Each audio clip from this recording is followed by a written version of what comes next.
And just start. When Marian sang.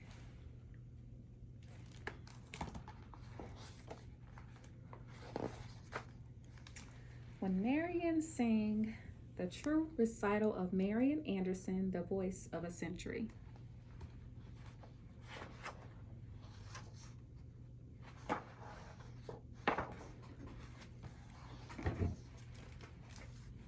No one was surprised that Marian loved to sing. After all, she listened to the father singing in the morning as he dressed. Mother often hummed while she walked in the kitchen. Sometimes Marian and her little sisters, Ethel May and Elise, sang songs all afternoon. Let us break bread together on our knees. Let us break bread together on our knees. When I fall on my knees with my face to the rising sun, oh Lord, have mercy on me. However, her voice was distinct, strong and velvety and able to climb more than 24 notes. Everyone wanted to hear Marian sing.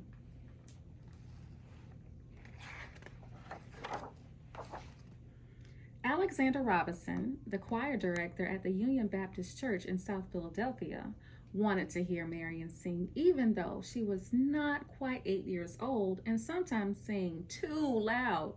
He asked her to perform a duet with her friend Viola Johnson, as Viola sang the high part and Marian sang the low part. Their harmony blended like a silk braid. Dear to the heart of a shepherd, dear are the sheep of his fold, dear is the love that he gives them, dearer than silver or gold. Church folks started whispering and followed with out and out talking about Marian's remarkable gift. Neighboring churches heard the news and invited Marian to perform. One advertisement said, "Come and hear the baby contralto sing 10 years old," and people came.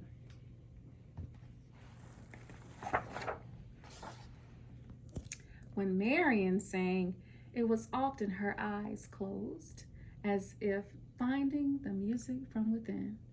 Audiences heard not only her words, but her feelings too. Spirited worship, tender affection, and nothing short of joy. She was chosen for the celebrated People's Chorus. 100 voices from all the black church choirs in Philadelphia. She was one of the youngest members and had to stand on a chair to those in the back could see her, the pride of the South Philadelphia. Her father was proud too, but protective. He didn't want anyone taking advantage of his child. Father's love made Marian feel important. When he died after an injury at the reading terminal where he sold ice, tragedy filled Marian's heart and sometimes her songs. When you were there when they laid him in the tomb, were you there when they laid him in the tomb? Oh, oh, sometimes it causes me tremble, tremble, tremble. Were you there when they laid him in the tomb?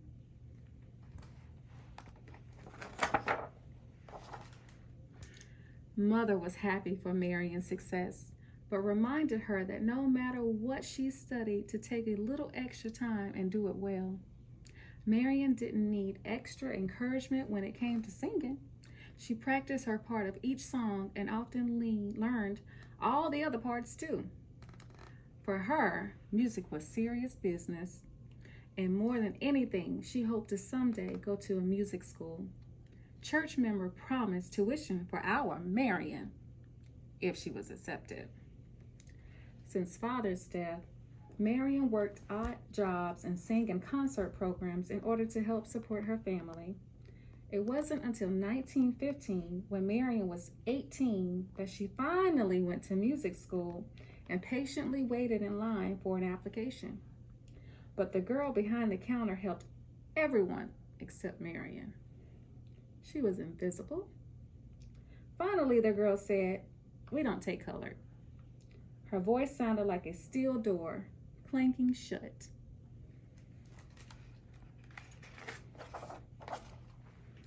Marian knew about prejudice.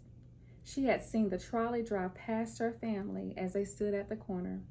She knew that her people were always the last to be helped in the store. but she could not understand how anyone who was surrounded by the spirit and beauty of music could be so narrow-minded. She felt sick in her stomach and in her heart. Didn't they know that her skin was different, but her feelings were the same? Couldn't she be a professional singer if she was a Negro? With unwavering faith, Mother told her that there would be another way to accomplish what would have been done at the school. Marion believed her mother. She took her voice lessons in her own neighborhood, continued with the choirs, and sometimes performed at the Negro churches and colleges.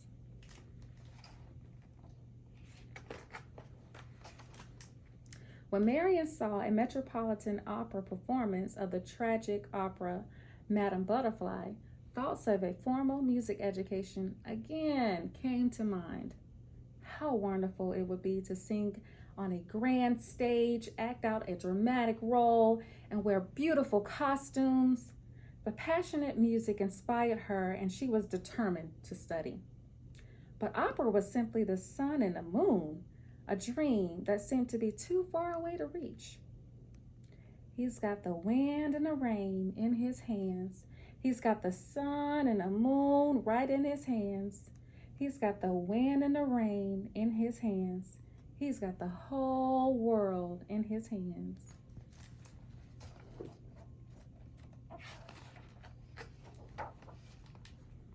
As a young woman in her 20s, Marion was invited to many states to sing. Sometimes she traveled with her accompanist by train, where they were seated in the dirty and crowded Jim Crow car reserved for Negroes. When she arrived at her destination, she often sang the same program twice to separate audiences, one white and one black, or to segregated groups, whites in the best seats and blacks in the balcony. Many times, she was welcomed enthusiastically by her audiences and then could not get a hotel room because she was a Negro. No matter what humiliation she endured, Marion sang her heart with dignity. Her voice left audiences weeping or in hushed awe as they strained to hold on to the memory of every opulent note. When Israel was in Egypt's land, let my people go. Oppressed so hard they could not stand, let my people go. Go down, Moses, way down in Egypt's land. Tell old Pharaoh to let my people go.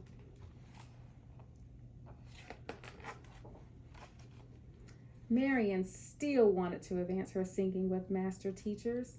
With the help of friends, she was granted an audition with the fierce yet famous Giuseppe Borghetti. When she arrived at his studio, Mr. Borghetti announced that he didn't have time or room for new students. Too afraid even to look at him, Marion took a deep breath and slowly, with great emotion, she sang. Deep river, my home is over Jordan.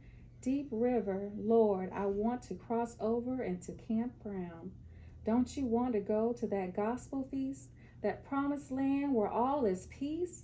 Oh, deep river, Lord, I want to cross over into campground. Marion finally lifted her eyes. I will make room for you right away, Mr. Borghetti said firmly, and I will need only 2 years with you. After that, you will be able to go anywhere and sing for anybody. Again, Marion's devoted church community raised the money for her lessons.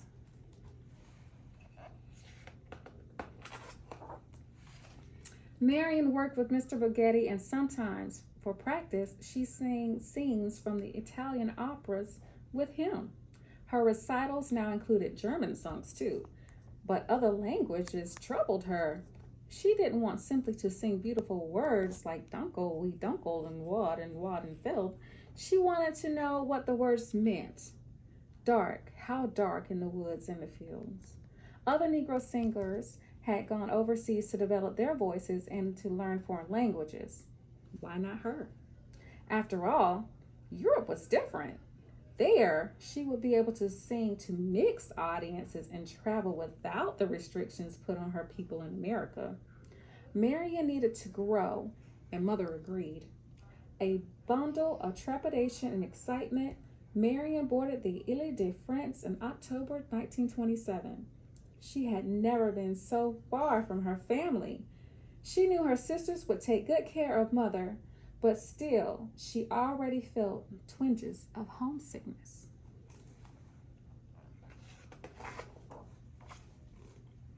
Sometimes I feel like a motherless child.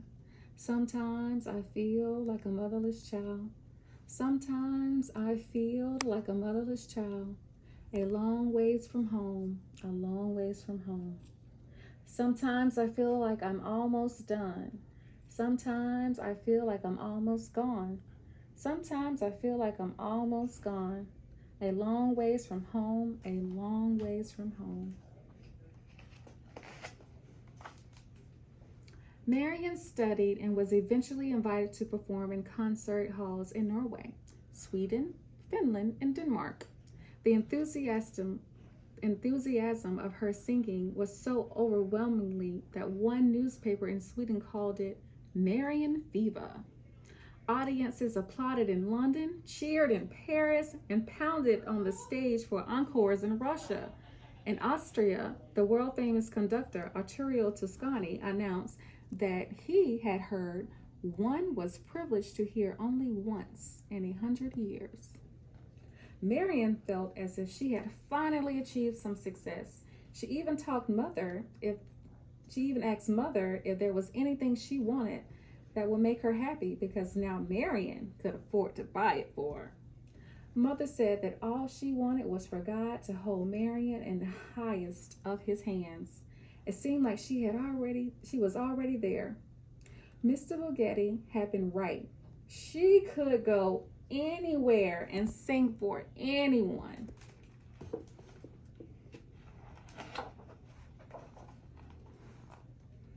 Until she came home to the United States.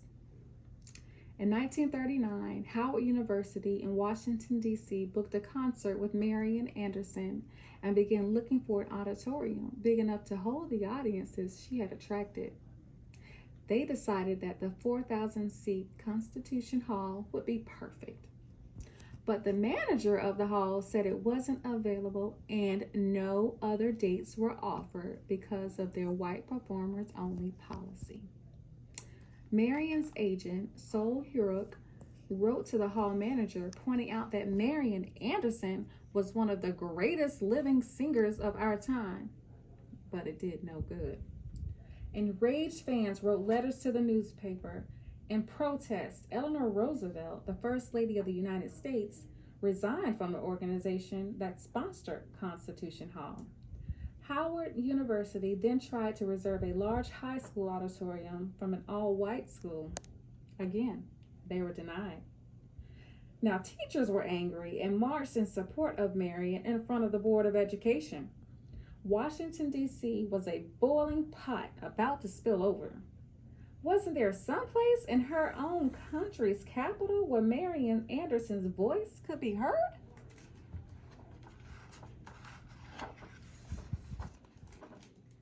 Committees formed and held meetings. Finally, with President Roosevelt's approval, the Department of the Interior of the United States government invited Marian to sing on the steps of the Lincoln Memorial on Easter Sunday. Her country was offering her a momentous invitation, but she had concerns. Would people protest? Was it dangerous? Would anyone come? Examining her heart, Marian realized that although she was a singer first and foremost, she also had become a symbol to her people, and she wanted to make it easier for those who would follow her. She said yes. Standing in the shadow of the statue of Lincoln, waiting to be called out, she read the engraved words, "This nation under God shall have a new birth of freedom." Marian looked out on a river of 75,000 people. Her heart beat wildly. Would she be able to utter one note? She took a deep breath and felt the power of her audience's goodwill surge toward her. Marion's sisters were there, and her mother too. Marion stood straight and tall, then she closed her eyes and sang, "My country, 'tis of thee, sweet land of liberty, let freedom ring." A roaring cheer followed every song. At the end of the program, the people pleaded for more. When she began her thought-provoking encore, "Oh, nobody knows the trouble I see, nobody knows my sorrow," silence settled on the multitudes.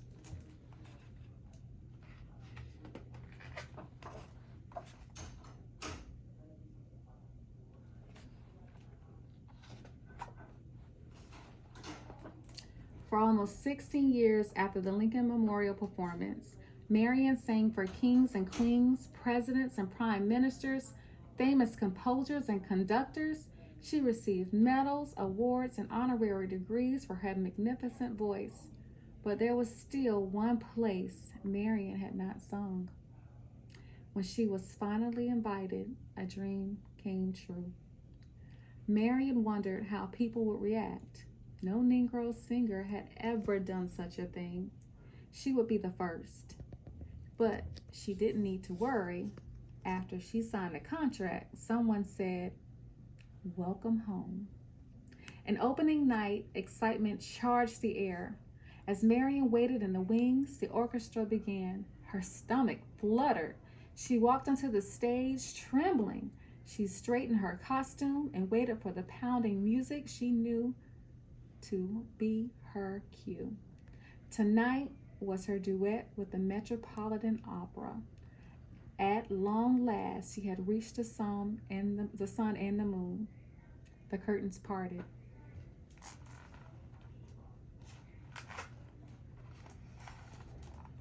And Marion sang.